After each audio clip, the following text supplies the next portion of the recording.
ba naman sa laban ng kontra-korupsyon nahahati pa rin tayo? Pati ba naman sa sigaw ng bayan may kanya-kanyang kulay, may kanya-kanyang direksyon? EDSA, Luneta, Aguinaldo, Bonifacio. Tila ba mapa na punit-punit kung saan ang bawat isa ay may sariling landas. Pero lahat naman patungo sa iisang direksyon o destinasyon at ito ay ang katarungan. Bakit ba ganito, mga kapwa ko Pilipino? Laging may kampihan, laging may hatian, parang laging may kami at sila. Pero kailan pa naging sapat ang hati-hating tinig para bumuwal ng dambuhalang katiwalian? Hindi na ito usapin ng kulay, hindi na ito paligsahan ng politiko, hindi rin ito simpleng pagtitipon, kundi panawagan ng iisang bansang sugatan.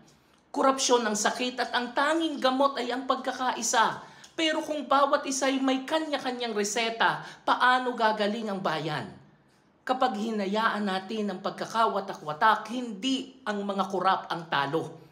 Tayo, mga manggagawa, estudyante, nurses abroad, OFWs, magsasaka, lahat tayo lugi.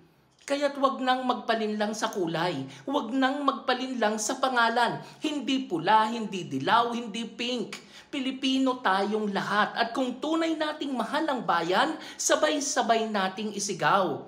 Panagutin ang korap, ibalik ang dangal para sa inang bayan, para sa Pilipinas na ating minamahal.